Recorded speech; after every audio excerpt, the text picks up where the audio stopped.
let's just make it so you can do it and you don't need a developer.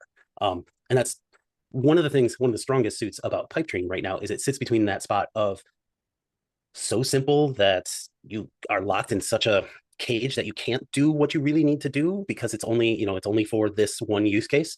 And then super complex where you have to have a developer code it because it's from scratch, etc. And Pipedream is in that sweet spot where it's like, okay, I can jump in and do some basic stuff, really simple. Day one, good to go. And if I want to do that more advanced stuff, I just have to do a couple more things and it's available to me right there. Again, I don't need a full-on developer for that. And I say this as somebody who's never really been able to code from scratch, but I can modify code, etc. I can read it. And that is why I just believe there's a lot more of us out there who, are in business, are in marketing, are in HR, who want to be able to run these systems, but don't want to have to learn to code or hire a developer. Hey everyone, welcome to Flow State. This is a brand new show brought to you by Pipedream, where we will be showcasing the best of the best in the world of automation and RevOps agencies to hear how they've been able to turn their client automation dreams into business realities. We're going to be bringing you the top leaders across the world of automation, API connections, and really everything in between. Now, today's guest cut his teeth in HTML and Unix and database management before eventually founding Connex Digital, where they currently have a team of workflow automation experts who specialize in helping businesses identify and automate ineffective processes. Now, at Connex, he leads a skilled team that specializes in no-code tools and automation and is also dedicated to helping companies and nonprofits both streamline their operations, but most importantly, take away the tedious work so you could focus on making a greater impact. So if you have ever faced or ever found yourself, wishing that you could connect two apps together, repeatedly perform the same tasks, have manually moving data between applications, or even dealing with data inconsistency, today's guest might be somebody good to talk to. Now, without further ado, please join me in welcoming the founder of Connex Digital, Mr. Paul Kortman. Paul, welcome to Not Just a Pipedream. Awesome. Thanks for having me. With an intro like that, I think you deserve the round of applause here. So nice. Thank you, Tyler. Yeah, it's been a fun journey. And one of the things that I love to say is like, we want to help everybody move to higher level thinking. And so there used to be like kind of this, hey, let's get a VA. And so we don't have to do all the stupid low level work. And we're almost running VAs out of work because we're automating that work. And so you don't have to wonder, is my VA going to handle this well or not? It's just, we're going to automate it. So let the machines take care of that, which just moves you into that higher level thinking of strategy and what's the best way to make this happen. Yeah, that's fantastic. And I love how you mentioned that on your LinkedIn as well, saying, hey, let's push all of these other repeatable tasks away so you could just really focus on running your business and really just making that true impact. And I think that, whether it's you or other customers, that's a big focus for everybody. Everybody doesn't want to focus their time on all these little mundane tasks that, that they've previously done with a VA, or now they're realizing, hey, let's start automating some of these things. Now, we're not saying go ahead and automate everything, but there are a lot of things that can be automated as well. Now, Paul, I'm curious to hear, tell me a little bit more about Connex Digital, some of the expertise that you have, if there's any like industries or maybe even some of the common automation needs that you have customers coming in and facing. Well, we deal with customers in every industry. And so while I could talk specific industries like real estate or nonprofit or medical industry, that like really it does not matter. E-com, like I said, medical industries, doctors, etc. One of the things that gets me is I have a hard time not selling into when I go, in the real world outside of work and like go to a doctor's appointment and they're having me fill out a form when they already know my name and I have to write it on a piece of paper and, circle the boxes or whatever. And it's like, are you kidding me? And even like, I'm a very strong proponent of making it available for lower income folks and that sort of thing. And it's like, we're all sitting there with a phone. Can we just make it a digital form? And so that's kind of, I don't know, that's just something to throw out there as like, I could talk about every industry. There's ways that we can optimize and improve no matter what the industry is. So that being said, we come at it with a wealth of knowledge and experience. My co-founder and I, we started the agency as a marketing agency 14 years ago. And we were doing like SEO and paid advertising and whatnot, and developed a system. And really, like we automated uh, a certain system within inside our agency. And so kind of like a productized service, if you've heard that buzzword. But it was all run off of triggers and actions and automations and keywords. And like it was just a machine that was running. And if you ever look into like businesses and how people talk about business, they talk about like a well-oiled machine. Like you have certain parts that do certain functions. Well, instead of optimizing people, we preferred to optimize a system, a machine. And so that's how we moved away from VAs and into automation. And then pretty soon people just came to us for automation. And we said, forget this marketing stuff. That's crazy. So we've been doing automation for a little over 8 years now. We do some system building. So that's like, if you need a centralized place for all of your data coming in of like, yeah, I have 3 different channels where I sell products and I need to know my inventory. It's like, okay, well, let's get you set up on a platform so that you can have that data coming into a central location so that you can see that. So when I talk like building systems, that's what I mean. But definitely huge proponent of low code. I'm kind of nervous about the no code, but they're so similar. We still use code in just about everything that we do, but it's more like formulas and just little modifications to a JSON object or something like that. So not heavy code, and still something that an average computer user would be able to read and understand. And that's where like I'm a big proponent of folks being able to see how their system works and to be able to make changes. That's why I like low code, no code, because you are running your business, you're running your platform. You shouldn't have to pick up a phone call and call your developer and get, get into their schedule in order to fix something or just make a change to a label. You should be able to come in, make the change, and know that the automation will still work. The system will still work. So yeah, we come from all over the place. I have a lot of experience in nonprofit world, but we also do a lot of e-commerce, a lot of actual stuff I can't talk about on the enterprise side, where we're under so many NDAs and lawyers that I can't even name drop. But fun stuff. No, absolutely, and no need to. And I think there's so many different things that got me super pumped there. First and foremost, I think just taking a tangent on this, like the doctor's office example, like why do we, whether it's, my wife is in HR and she has to do a manual entry of some of these things over and over and over again. And I'm like, oh, or like, I can't even walk into like a pizza shop anymore saying like, oh, hey, have you guys thought about doing like a subscription model or something? Like just the whole like trying to business and operationalize and all of that too. I think I can empathize. And I think that people who love this like integration world, or even the go to market, or just business in general, who's listening, probably could relate to some of those situations as well. And I can guarantee you that they could also relate with the being under like lock and key with the developers. That's one of the biggest pet peeves that I have, right? It's like I always see that as a way of like they're trying to like lock you into some of their services, but really like you shouldn't need a developer to change just like an H1 or something like that. Like there's absolutely no reason. You said a label. Do good work with a tool where people could edit it, and then they would like your service so that they continue to bring you on. And it's not just under lock and key, because as you're saying, the frustration, and those listening, that's a frustration that I'm sure everybody has faced, and it's so unnecessary. Yep, 100%. I remember back in the day, like you in your intro talked about Unix and Linux and learning with HTML. You dug deep there, but yeah, that's where I started back in 96. So, when the internet was maybe a thought.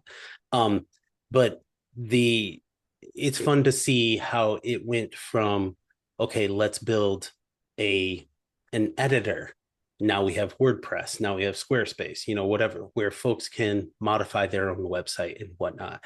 And now we're doing the same thing with code. And that's where these iPaaS tools like Pipedream come into play of like, if you're trying to integrate and there's APIs already in existence, we can get into what that is. But like, let's just make it so you can do it and you don't need a developer. And that's one of the strongest suits about Pipedream right now is it sits between that spot of so simple that you are locked in such a cage that you can't do what you really need to do because it's only for this one use case, and then super complex where you have to have a developer code it because it's from scratch, etc. And Pipedream is in that sweet spot where it's like, okay, I can jump in and do some basic stuff, really simple. Day one, good to go. And if I want to do that more advanced stuff, I just have to do a couple more things and it's available to me right there. Again, I don't need a full-on developer for that. And I say this as somebody who's never really been able to code from scratch, but I can modify code, etc. I can read it. And that is why I just believe there's a lot more of us out there who, are in business, are in marketing, are in HR, who want to be able to run these systems, but don't want to have to learn to code or hire a developer.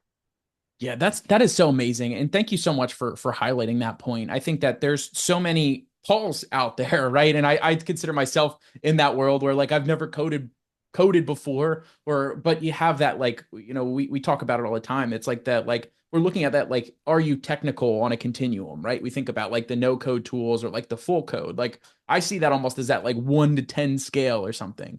And a lot of those people, and I'm going to bucket myself with you. You're probably more technical than me with your previous experience, but that like, I want to know how to do it. And it's like that, like walk, crawl, run into being able to do that.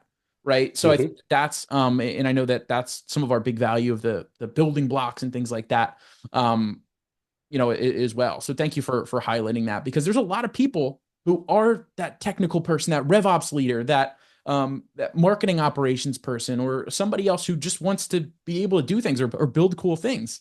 And, we hear a lot of those stories with Pipedream too. Yeah. And, some people may be like, well, hey, Paul, aren't you kind of two-faced here of like, you don't need to hire a developer, hire me.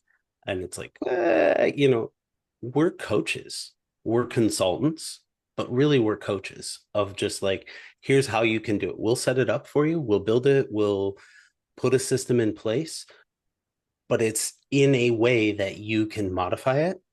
If you don't want to, that's fine. Yeah, of course you can hire us. I'm happy to take your money any day.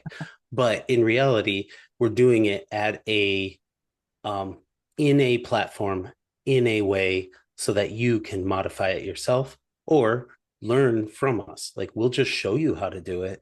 And then it's just more, I don't know. I find I've never completed an online course. I have kids in high school and they're taking some online courses and they're required to complete them. And it's kind of fun to watch that because I never have completed an online course. So good luck for those of you out there who've bought the $3.99 master class on, basket weaving. But if you want to just have somebody come alongside you and give you the tips, here, let me show you how this actually applies in your situation. This is how we solve that problem in your situation. It's just way more practical. And that's how I learned. And I'd like to think that's how more people learn than sitting in front of a weird PowerPoint display on some video. Right. And it really all depends on how you're learning too, right? Because some people are like, I could sit here and I'm just going to completely blank out if I'm looking at that presentation, or I need to be hands-on and I'm going to learn most of what I need to by actually going and doing that. And to that point of not being able to code, like that's where I think that some of the real power of like like AI, using some of this new technology. And I know we have a lot of that baked into some of our code editors where you could write that plain text and then it will shoot out into the right formatting and things. So then it's just learning you need to learn even less of like, well, what are the basics and what do I need to tweak here? What do I need to troubleshoot? And then that will get you way further ahead to wherever you need to go. Do you have any thoughts on that? Tyler, can I tell you a really dirty little secret? Let's make sure your listeners aren't listening right now, but generate code with AI and edit code with AI that Pipedream has rolled out. I don't know when, 6 months ago, 3 months ago, whatever it was. I use that all the time. Like, I just need a simple code that turns an array into, a static value. And it's like, I know I can do this in code and I don't know how, and I don't remember exactly how to do this in JavaScript. Like you said, one line of English, take one input that's an array and turn it into a string. Done. And out comes the code, and I test it and it works. And then, I run the workflow, and then a couple of days later, I get an empty line that comes in, and then the code crashes. So then I go in there and I say, hey, edit the code with AI. Handle empty values in this code. It adds one line in there, done. And it's just like, I know how to do it. I can read it and I can verify that code is good. But man, you just saved me 20 minutes, half hour of researching, verifying, testing, doing all that. So with all that AI that's baked into the actual platform, anybody can do just about anything with Pipedream. Like, there's only one small thing that you can't do, and that's when applications don't make anything available to us via an API, basically. So, yeah, anything else, if it's in the API, you can do it. That is fantastic, Paul. Thank you so much for all of those words. And I think it's just a true testament to you don't need to know how to code, right? And I think about it, it's like how much time, you mentioned 15, 20 minutes here and there. I think it's even goes into years of being able to learn how to actually code, or waiting and all that extra time to call your developer and get that feedback. Like that instant, we live in this world of instant gratification. And I think that being able to do that is awesome, but also it feels damn good that you could say, wow, I did that and I didn't even think I could do that. So it's powerful for those technical people like Paul, who maybe never coded before and could learn how to do it. Or think about, if you are a full-fledged developer, how much faster you can move when you don't have to do some of that basic coding, and you could focus all of your time and effort on those harder, complex automations, which is kind of what I want to talk about next. Now, we've talked a lot about code and no code and like writing code. How do you balance using a no code tool solution versus going ahead and writing full custom code? Like, when ultimately are you deciding it's time to lead into like a more of a code based solution? Never. So we'll just start there. Like, that's where our assumption is, we're not going to go with code until we're forced to, until there's nothing else, or it's going to cost an exorbitant amount of time, money, effort, or is impossible with a no code solution. So we would, like, this is just our corporate, ooh, that's weird. This is our company's philosophy, our agency's philosophy of just like, let's pull a tool off the shelf and customize it to make it work for you and your workflow. If we're forced because of whatever corporate gods determined we need to use this tool, okay, we'll use that tool and we'll work around its limitations. And sometimes in working around limitations of tools, that's when we kind of have to turn to code. But like, the example that we previously gave, like, you can use a snippet of code in a workflow in a no code solution or a low code solution. So even though, like, I just need to solve this one tiny thing, here's a snippet of code, this is all it does, it just does this, great. I didn't have to write how to log in and how to authenticate and how to get the data from this application and how to, process JSON and all this. Like, no, all I had to do was just write this one little thing to change an object to an array, or to change an array to an object, or whatever the case might be. So that's where, like, we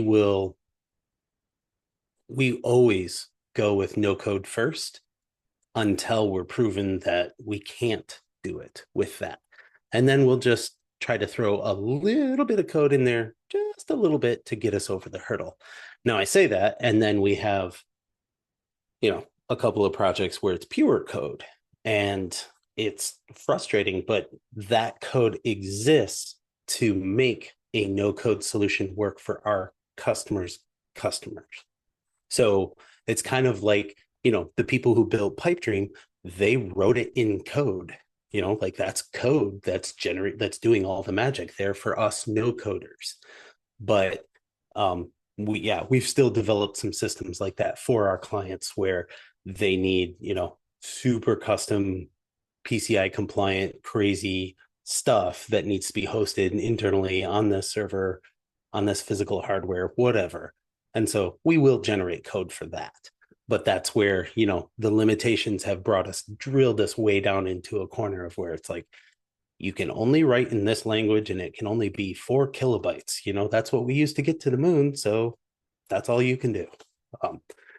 That's kind of a fun take on our philosophy. Yeah, no, I think that your philosophy aligns really well with what we hear pretty frequently as well. It's like, hey, if there is an integration already, whether it's in one of the other no code solutions or it's in HubSpot is another big one we work with, or some of these like pre-built things. However, a lot of the time that exactly that little thing that's in a box, that integration does not actually do the exact nuanced thing that you need. So that's when it comes in. Well, it's like, man, I really wish that I didn't have to rebuild this thing from the ground up. With Pipedream, you don't have to. That's where you only have to add in a couple of those extra layers to really tweak it or change it. And that's where a lot of teams see that value, to be able to take that really complex thing and try to jump it down. So I loved your fun take on it, but it's, because when I ask questions all the time, it's like, hey, why don't you use, what leads you to go to X solution over us? And it's like, well, they already had that pre-configured thing, or that company has more brand awareness, or like they know the people know them. So that's where some of the decision making is. But a lot of the time, the next question is, well, what happens when you can't do that? And I think you illustrated perfectly where you guys fortunately use Pipedream as well. Now we have this cool. I know we were talking about it before, but I really want to explore how Pipedream has helped you specifically. And I know that there's we had a really great customer win story, that we were able to kind of work with. So I'd be curious, could you tell us a little bit more about how Pipedream allowed you to really automate anything specifically in the instance of working with this complex project you were working with? Yeah. So this, and I've got to be careful here because I haven't clarified with the client that I can drop their name. So we'll just call them a travel agency. Okay. And this travel agency, they've won at the lead generation game. I don't know how. They haven't involved me in that. It's kind of like the Manhattan Project. Let's keep Paul siloed over here so that he doesn't know what's going on over there. That's fine. Okay. But what they've done is they just have the phone is ringing off the hook for people who want to purchase travel arrangements, whether that's by train or plane or whatever. And so they have call centers, and they have, I don't know, maybe 30, maybe 40 agents at any given time. They, adjust it based on demand, working in these call centers.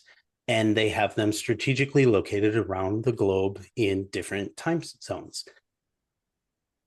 How fun is that to manage all these call centers and all these employees of, and they're scaling, they're growing. That's the real problem, is that they can do it with one call center. That's how they started, worked great.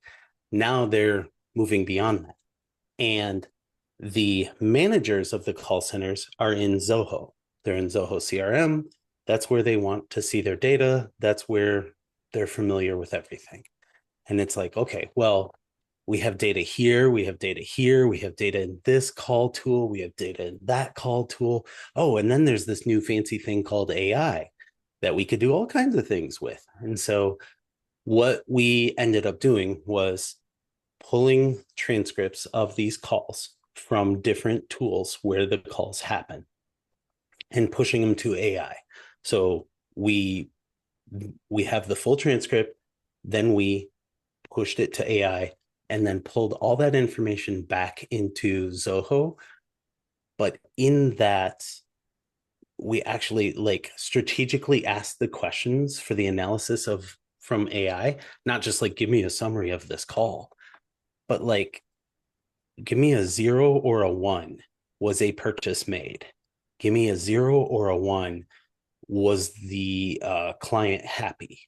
Give me a 0 or a 1. Was this about an airline ticket? And now I originally I had yes and no, and the AI was responding that way, but Zoho had a quirk around it, and that it could only do like roll-ups or summations if it were numerical data.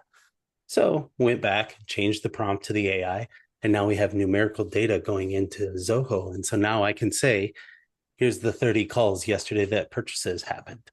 Here's, how much the purchases were for. And so now they're getting this data in real time coming into their platform of choice. Yeah, Pipedream is the one who is underpinning all of this. We're grabbing data from, these different call VoIP systems. I don't know what the category is, but these different systems where calls happen, getting a translation if it's not provided from that call system. So sending it to another tool to get the transcription. And then from there, sending it to two different AIs to be able to compare, hey, there's different LLMs out there, there's different models. What's the better data? Pushing that into Zoho. And then all of that information is right there in a nice little dashboard for the managers to see. And so now they can filter out, just look at the agents from last night. How are the calls?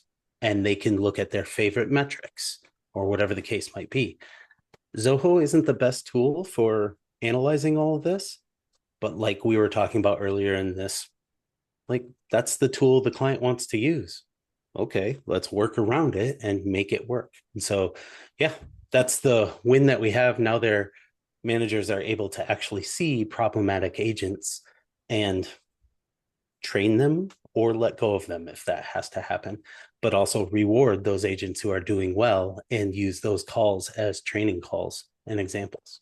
That is so powerful, Paul. Thank you so much. And I think I have the list here of all these different tools that you name. So, or maybe you didn't name some of them, but Ringba from a phone system and Dialpad is also the two VoIP phones you guys were using. Assembly AI to do the speech to text transcriptions.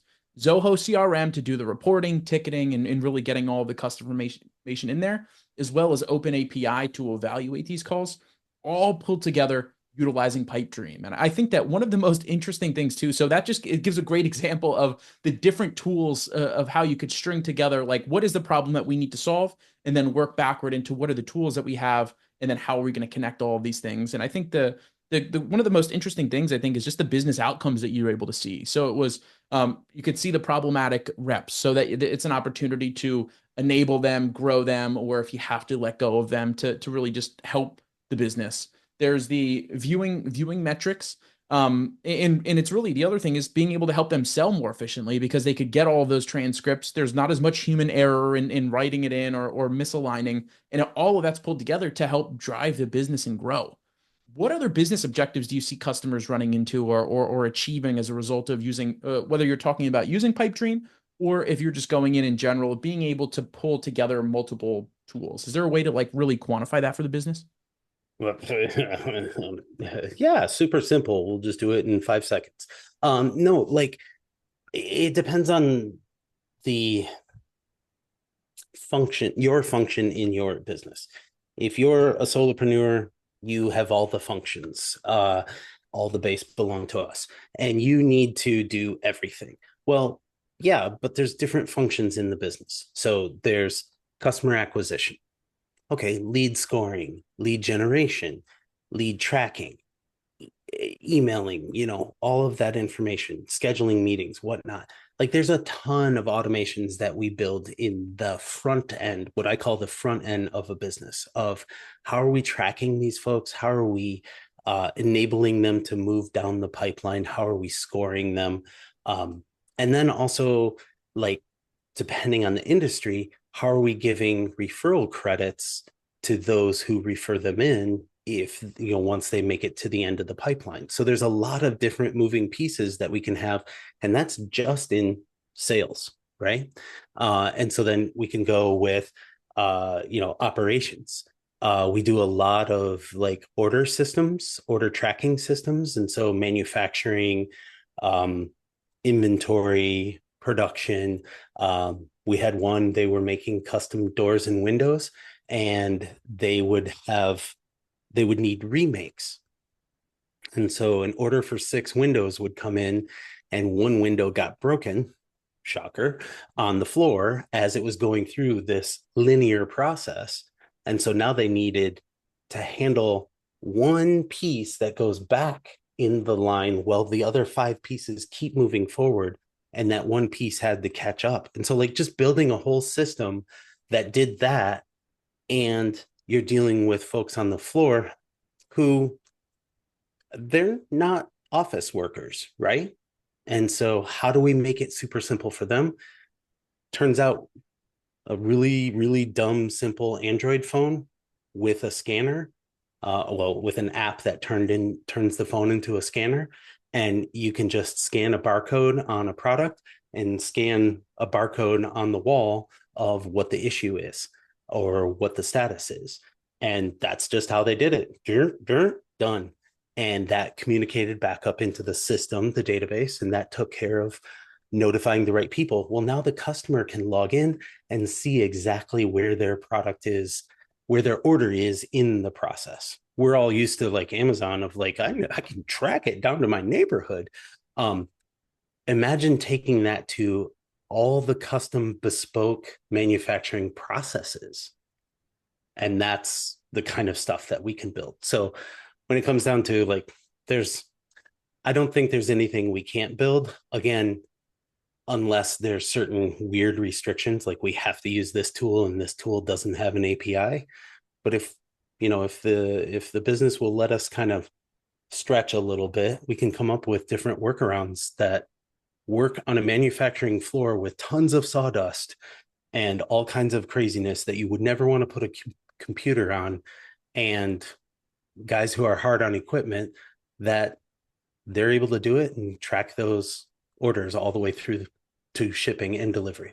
It's so amazing. We're so spoiled in this world of Amazon. And like, if I can't see where my package is that I paid $2.99 for it to get faster, right? How am I going to live? Right. And I think like even goes back to like how did we live in a world where like you couldn't just Google something right away if you had a question? So like it's just amazing that. And I think one of the other funny things you mentioned is like, I love that I worked at a marketing agency for a year. And I think that one of the most interesting things about it is being able to just the business acumen, right? Your example was, the custom door and window company, but like, for example, one day, I could talk to an adoption agency and a woodworking company and a religious organization all within the same week.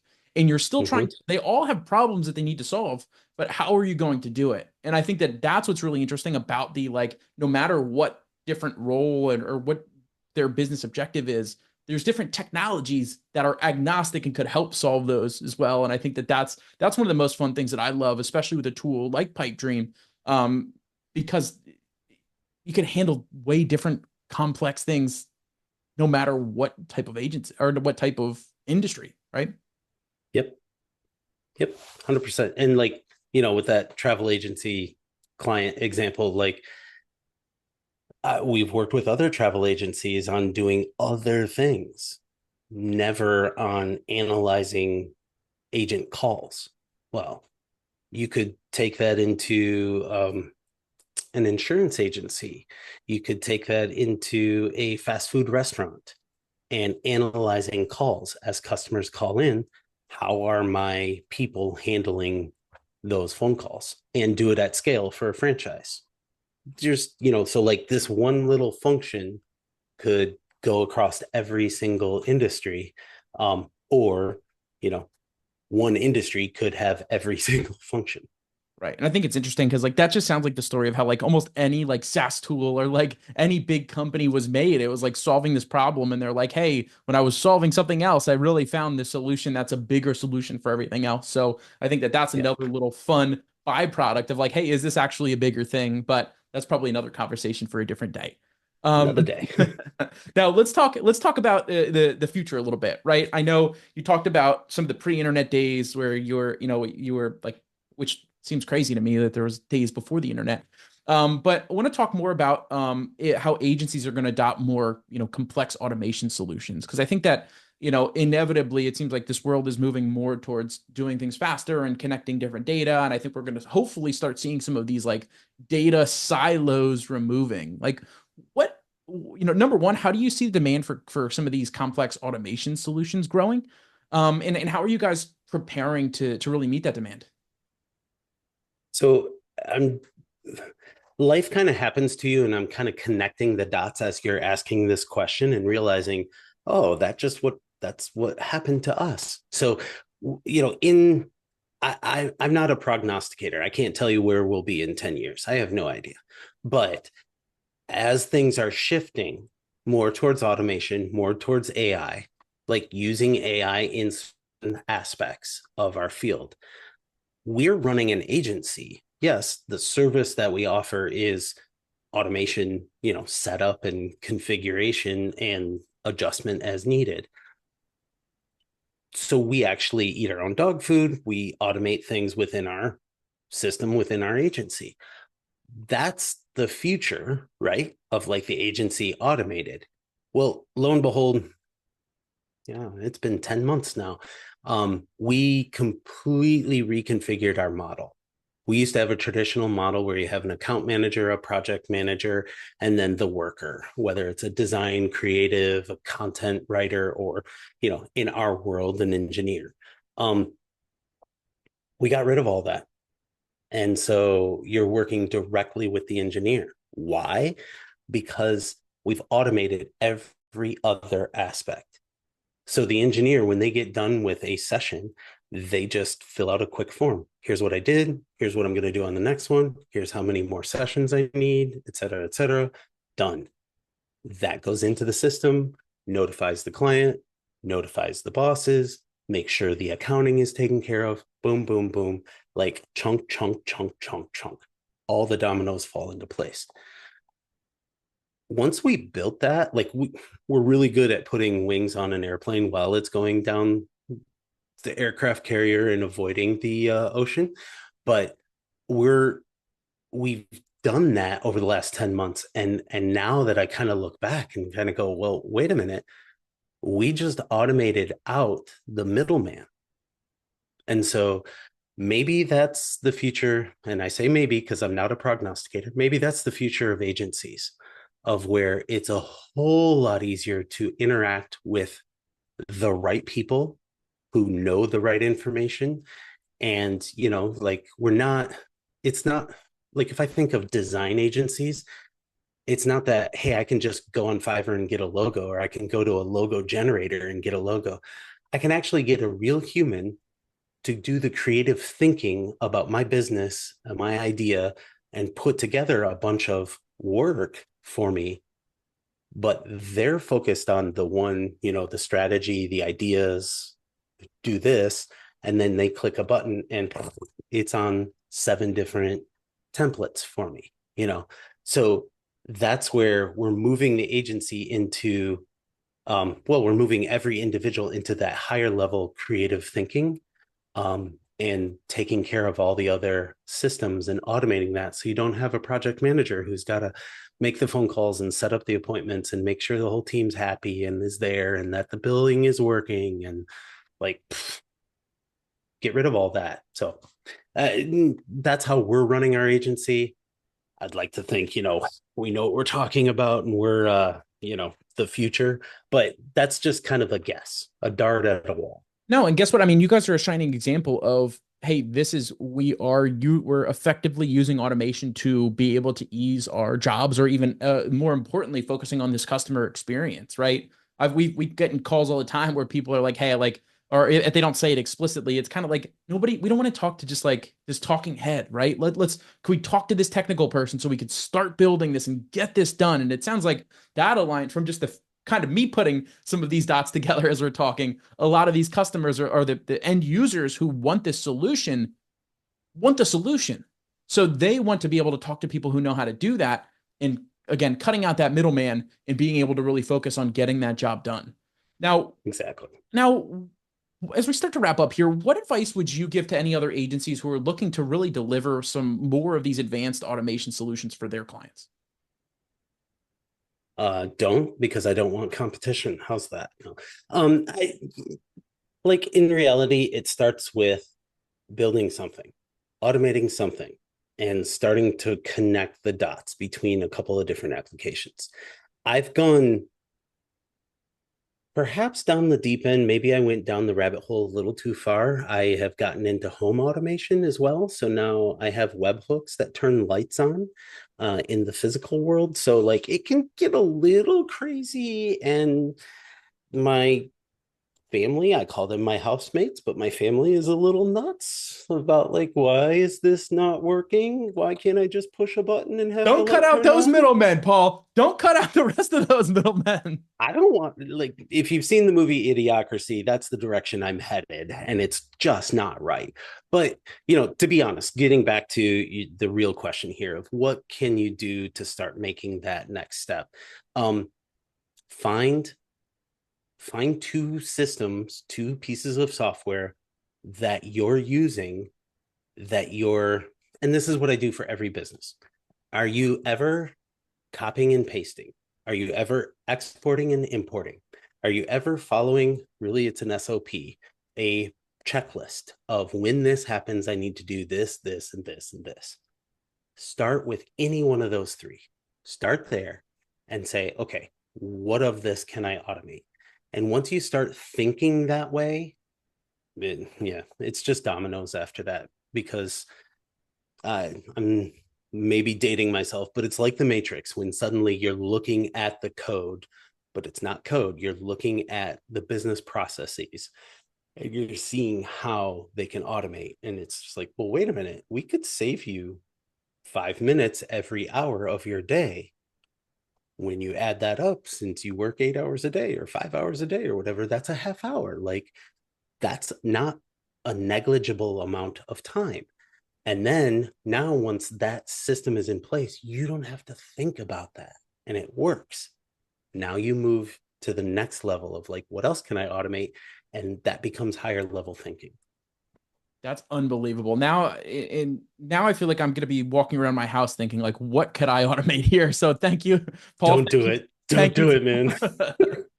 Very good. Now, a couple a couple more rapid fire-ish kind of questions as I know we're kind of coming up to time here. What are you most excited about building in Pipedream next? One of the things that I'm really excited about is how Pipedream allows us to do some authentication. There, separating authentication from the actual workflow. And so, without getting into it, this is rapid fire, so I'll try to keep it short. Allowing our clients to authenticate their accounts and not knowing what we're going to do with them.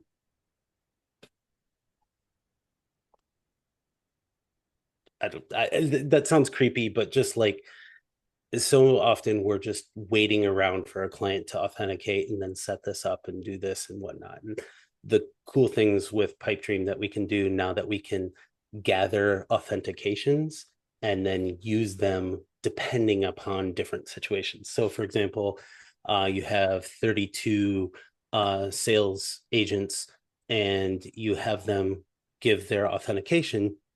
Well, now based on different things, we can send emails on behalf of those sales agents instead of sending an email from info@domain.com. And that changes the game in the sense of like, we don't have to work with each one of those folks and build a separate automation for them with their account. Instead, we can build an automation for the business and dynamically pick an account based on who the account manager is or who's the sales rep. Yeah, and I think it's just making I think all boats rise with the tide. And I think being able to take all that data and put it all together is just going to make everything so much easier in my mind. Now, just curious on this one, when engaging with a client, does it, I know you mentioned like, hey, just start with one workflow. Do you typically see engagement starting with one workflow and then expanding into other different business units, or how does that typically progress? That's 100% what happens. Solve the low hanging fruit, get some time freed up for our clients, and then move on from there. Sometimes they just need this one problem solved, and that's all they need. Sometimes they're trying to build the automation themselves, and they just need help getting over this one hurdle. And then we never hear from them again, but we know that they're satisfied. But oftentimes I don't want to say it's like a good drug, but you start with it and then it's like, oh, now I can automate this and now I can automate that. And so we just focus on what their need is today and know that they'll have more in the future.